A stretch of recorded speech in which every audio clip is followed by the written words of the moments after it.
Welcome to Elderly Care, where wisdom meets wellness, and every new day is an opportunity to grow with grace. I'm Dr. Winston, a geriatric specialist with over 30 years of experience working closely with older adults across the world. Here on this channel, we focus on gentle guidance, heartfelt stories, and proven strategies to help seniors live with dignity, joy, and purpose.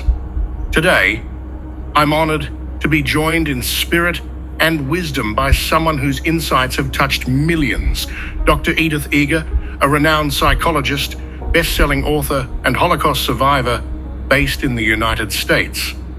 Her life and teachings remind us that even in the later chapters of life, healing, change, and freedom are still possible. In today's video, we'll explore a topic that may gently stir something within you. The 6 hidden things many of us carry after age 65 that quietly hold us back, and how, with compassion and courage, we can finally let them go for a better, lighter, more meaningful life. So take a deep breath, settle in, and let's begin this journey together. Not to change who you are, but to help you come home to yourself, one gentle step at a time. There is a quiet shift that happens somewhere around the age of 65. It's not loud or sudden. You don't notice it the day it begins. It's not in the creases on your hands or the silver strands in your hair. No, this shift takes place much deeper, within the heart, the habits, and the hidden corners of the mind. For many older adults, especially those stepping into life after retirement, it marks the beginning of a more reflective phase, one where you look back with a full heart, but also one where the weight of the past begins to quietly follow you. It's natural to carry things with us as we age. Memories, routines, beliefs, fears, but not everything we carry is good for us. Some things, despite being familiar, actually hold us back from the peaceful and fulfilling life we could be living in our golden years. And the truth is, many of these things are so deeply embedded in us that we don't even notice they're there. They've become part of our story. But if we look closely, we might find that some chapters need rewriting and others, perhaps, need to be closed. Let me tell you a story. It's a simple one, but it echoes across many lives. It begins with a man named Harold. Harold was 68 when he finally sold the small furniture repair shop he'd owned for over 30 years. He didn't plan a big celebration. He didn't even tell many people.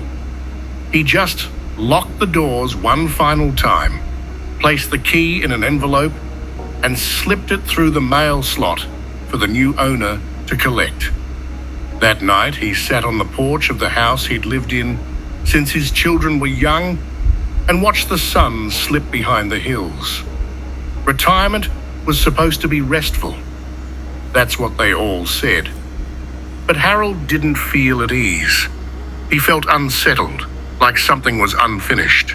He found himself drifting through the days, wondering who he was now that he wasn't Harold the craftsman. He still got up at the same time each morning. He still went through the motions, but something felt missing. One day, he met an old friend at the grocery store. They spoke for only 10 minutes, but one sentence stayed with Harold long after the conversation ended. His friend had said, with a light laugh, "You know, Harold, sometimes we've got to let go of the things we think define us, just to find out who we really are underneath." That night, Harold couldn't sleep. He kept hearing that sentence again and again. Let go. Let go. The idea felt foreign, even a little frightening. But something in his gut told him that his friend was right. And maybe, just maybe, The discomfort Harold felt wasn't about losing something, but about refusing to let go of what no longer served him. Harold's story is far from unique. Many seniors face the same invisible battles. After 65, life changes in subtle but profound ways. And if we're not careful, we hold on to things that may feel familiar, but quietly sabotage our growth, peace, and joy. So what are these things that need to be let go of? First and foremost is the attachment to old identities. Many people spend decades building a career, raising a family, or serving a role within their community.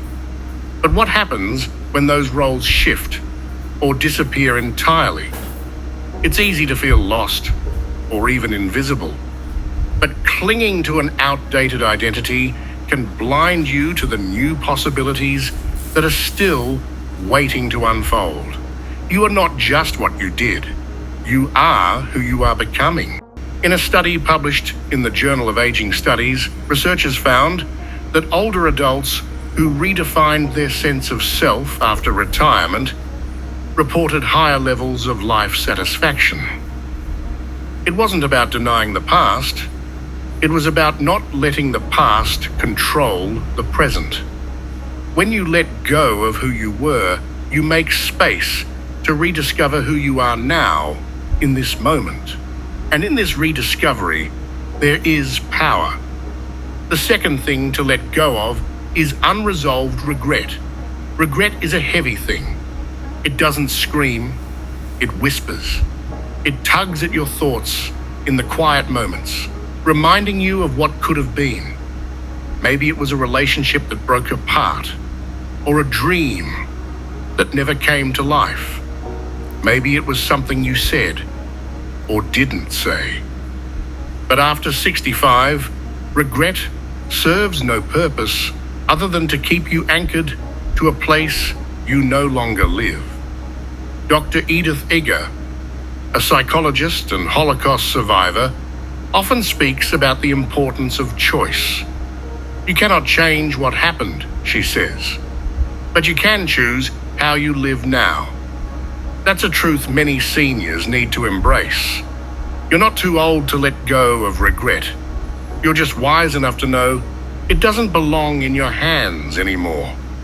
Next comes the habit of over-sacrificing.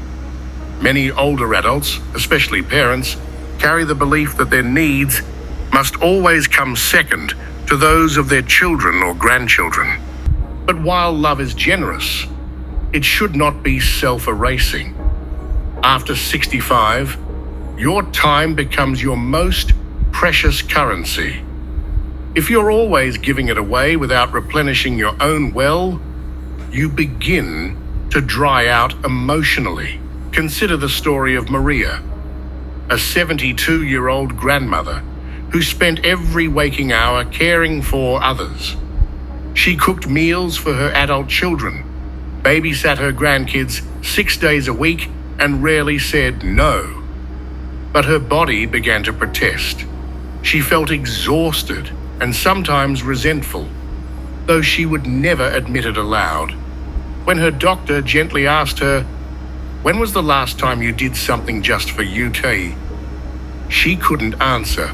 It had been too long. Maria's breakthrough came when she started attending a watercolor class at the local community center. For 2 hours each week, she belonged entirely to herself.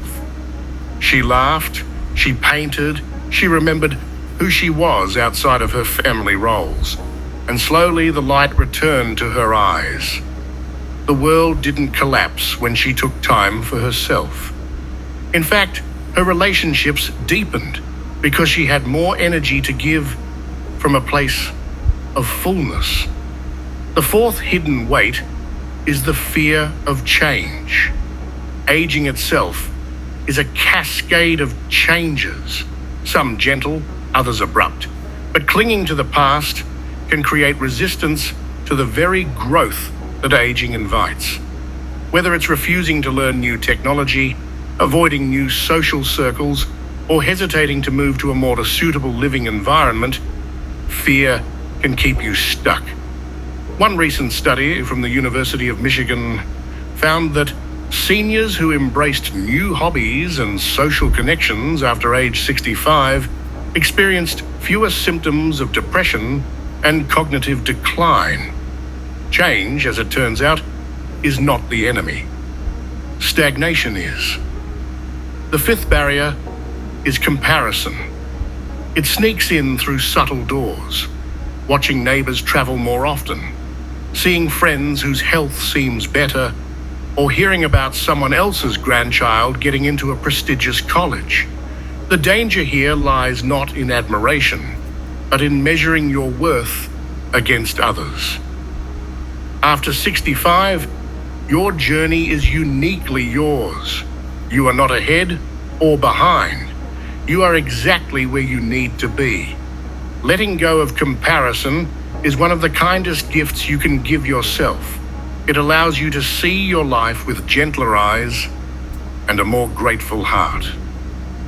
And finally, perhaps the most important thing to let go of is the belief that your best days are behind you. This silent assumption seeps into your bones and makes you live smaller. But countless stories prove the opposite. Some people fall in love at 70. Others publish their first book at 80. Some learn to dance, volunteer, paint, speak new languages, or simply sit with peace for the first time in their lives. Your best days aren't measured by how fast you walk or how many parties you attend. They're measured by presence, connection, and meaning. And none of those things have an expiration date. There's a beautiful concept in Japanese culture called ikigai, which loosely translates to a reason for being. It suggests that no matter your age, you have a purpose, a thread of meaning that runs through your life. To find it, sometimes you need to clear the clutter, and often what needs clearing are not material things, but outdated beliefs and invisible burdens. Letting go isn't always easy. It takes courage to put down the weights you've carried for so long. But in that release, there is healing, there is freedom, there is space for something new to take root. So if you are reading this and you've reached a point in life where the mirror shows you the wisdom of years gone by, I invite you to pause. Ask yourself gently, what have I outgrown? What no longer serves the person I am becoming? And what might I discover if I dared to let go? Because life after 65 is not the end of the story. It's a quieter chapter, yes, but no less powerful. It's where you get to choose deliberately, to speak softer but more truthfully, to live slower but more fully. And in this chapter, there's still time for rediscovery, for joy, for deep connection. You are not too old to begin again. In fact, you are exactly the right age to live the rest of your life unburdened and beautifully free.